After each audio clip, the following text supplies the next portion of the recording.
A man now living in the afterlife, who gave his name as Charles Morgan, came through in a Leslie Flint seance.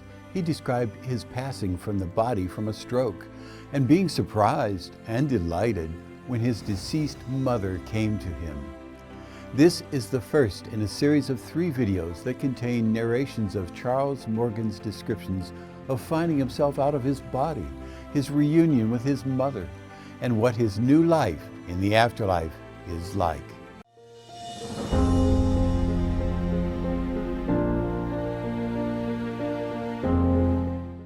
Hello, I'm Dr. R. Craig Hogan, President of the Afterlife Research and Education Institute and Seek Reality Online.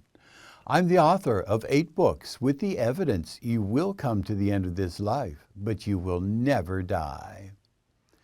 Leslie Flint was a direct voice medium in the 20th century. A direct voice medium has the remarkable ability to sit in a darkened room, and voices come from an ectoplasmic voice box that forms on the medium's shoulder. Today we have over 2,000 recordings of both famous and ordinary people who spoke for as long as 45 minutes to people on this side of life, sitting in the room with Flint. This video is the first of 3 in which a man named Charles Morgan spoke with Leslie Flint and the 2 people who recorded the seance who were sitting in the room with Flint.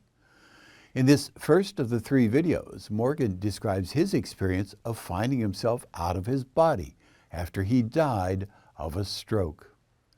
This is a narration of the words Morgan spoke, taken from the recordings of the Leslie Flint seance.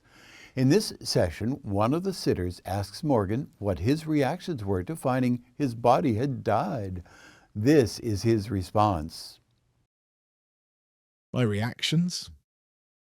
I didn't know it was very different to the vast majority of people's experiences. All I know is that I was walking, I was out, and I felt a bit dizzy and stood up against a fence, and the next thing was that I was still standing up against the fence and there was a crowd of people standing looking at what was happening to my body. I didn't realise at the time it was my body. And I was talking to the people, and they didn't hear a word I was saying. They were still interested in the body, which of course I realised almost soon afterwards was me. I was trying to attract attention from that body to me, because I couldn't see that as me at all. Yet I realised in a sort of subconscious way that what they were interested in was the old me, but not me. I stood there, and I was this me, trying to make them know I was perfectly all right, I suppose. Now, looking back on it, I must have had a seizure or stroke or something, and I must have lost consciousness for a few seconds. The next thing I knew was that I was feeling perfectly fit and perfectly well. And these people were standing there, all concerned about this object lying on the pavement. Then this ambulance came up and put this body of mine in the ambulance. I thought, now what do I do now? I don't just stand here. Should I get in the ambulance with it? But I didn't. In fact, it had driven away, and my own body, it was gone away. I guess people dispersed, and I thought, well, now what do I do? I was very sort of mixed up inside. I thought, what has happened? I just couldn't visualize the fact in the sense that I was dead. I began to think this is some sort of peculiar dream or something which I should wake up out of. But the next thing I knew, I was walking up the 3 steps to my house. And then I put my hand in my pocket to get my house key. And I realised that, well, there was no key in my pocket, and what I thought was my pocket didn't exist. I said, what do I do now? I can't stand outside my own front door. And what perturbed me was putting my hand in my pocket and finding no keys there. And the next thing I knew was as if, for a fleeting second, I must have lost consciousness. I found myself in my bedroom. I thought, well, it's funny I don't remember getting through the door because I got no key to open it. And I thought, well, at least there's a chance now to get a suit, put something on, make myself look respectable.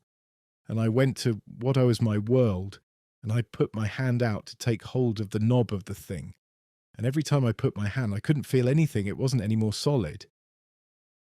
Yeah, I thought, well, What is all this about? I was so perturbed, and I thought, I sit down a minute, and I went to sit on what was my bed. I could see the bed, but I thought I was sitting on it, and yet I wasn't sitting on anything solid. I was in a peculiar sensation. I felt as if everything around me, which looked so real, wasn't real anymore. I went round the room trying to touch things, shelves, clocks, and all various things. Nothing seemed solid anymore. I thought, well, I thank God I will wake up out of this. I just couldn't appreciate that I'd actually died. And yet I'd seen what was me being put into this ambulance. I thought, I don't know, this is all so stupid. And I thought, well, I must be dreaming. This isn't that I'm dead, because if I'm dead, I wouldn't be conscious of all this. If I was in any sort of conscious state being dead, I'd be seeing obvious things in the another world, not things in this world. I didn't quite know what to do. Anyway, I sat down in my chair, which was residing there, and that didn't seem so in it.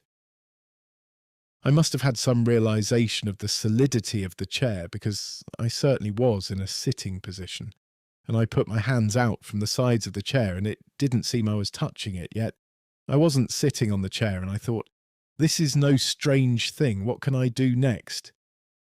Then I thought to myself, well, I wonder if I'm dead, if I'm not dead, which I don't think I am, I must be in some sort of dream which I wake up.